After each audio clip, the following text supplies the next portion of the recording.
வாய்ஸ்லயே பேசணும். பேச வருமா? நான் ஈஸியா பேசலாமே. எப்படி பேச? ஒரு வார்த்தைக்கு இன்னொரு வார்த்தைக்கு நடுவுல 1.5 செகண்ட் கேப் விட்டு அவர் வார்த்தை. எப்பறா? நான் பேசுறேன் பாரு. இன்னைக்கு பிகைன் உட்ஸ் அவார்ட்ஸ்ல நான் வந்திருக்கிறதுக்கு காரணம் இங்க இருக்கிற ஆடியன்ஸ் தான். கரெக்டா இல்லையா? கரெக்டா? இப்படிதான்க்கா.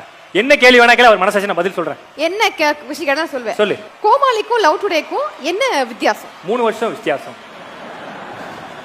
3 வருஷம் வித்தியாசம். கரெக்ட். திருப்பி கேளு. பத்தியா அவர் கரெக்ட் பண்றாரு. அதை தாண்டி கோமாளியில ஹீரோ ரவிக்கு பிரச்சனை, லவ் டுடேல ஹீரோக்கு ரவியால பிரச்சனை. அடுத்த கேள்வி. ஓகே, லவ் டுடே 2 பார்ட் 2 வந்துச்சா அதோட ஸ்டோரி என்னவா இருக்கும்? அதனுடைய ஸ்டோரி நான் பண்ணிட்டேன். லவ் டுடே 1ல போனை மாத்தி லவ் பண்ணுவாங்க. லவ் டுடே 2ல அதுக்கு மேல போய் ஆளை மாத்தி லவ் பண்றாங்க. இது நல்லா இருக்கு. அத பேய் படம்லாம் நீங்க என்னைக்கு டைரக்ட் பண்ணுவீங்களா பிரதீப்? சாரி, நாங்க மணிமேகலை வச்சுலாம் படம் எடுக்கிறதே கிடையாது. இந்த பார், நீ என்ன எடுக்காத, ஒரு மனசாட்சியா மட்டும் பதில் சொல்லணும். பட் ஓகே, நல்லா தான் பேசுறேன். கரெக்ட். கரெக்ட்டா ப்ரோ? அது super. I love you bro. I love you too. And we are waiting for your words. First எல்லாருக்கும் வணக்கம். எப்படி இருக்கீங்க? Most celebrated person of the year. கேட்க நல்லா இருக்கு. இது கண்டிப்பா காரணம் நான் இல்லை, நீங்க தான். என்னை செலிப்ரேட் பண்ணது நீங்க தான். ஸோ இந்த மேடையை நான் உங்களுக்கெல்லாம் தேங்க் பண்ணுறதுக்கு நான் எடுத்துக்கிறேன். ஏன்னா நான் போகிற இடத்துல எல்லாம் நான் பார்க்குற லவ், கத்துறது,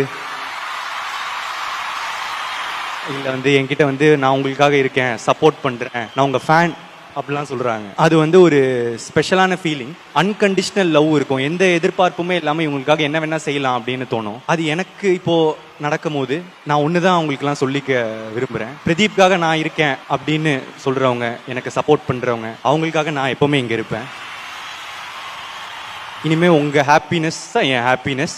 அதுக்காக நீங்கள் எவ்வளோ ஹாப்பியாக இருப்பீங்க, அதாவது அதுக்காக நான் இங்கே I work hard, I try to do my best. இதை தாண்டி எனக்காக நான் பார்க்குற நிறைய போஸ்ட்டு, ஸ்டோரியோ இல்லை ட்வீட்டோ, கமெண்ட்ஸோ, இதெல்லாம் பார்க்கும் போது ஒருத்தருக்கும் என்னால் ரிப்ளை பண்ண முடியல. அவங்களுக்கெல்லாம் சொல்லிக்கிறது ஐ லவ் யூ.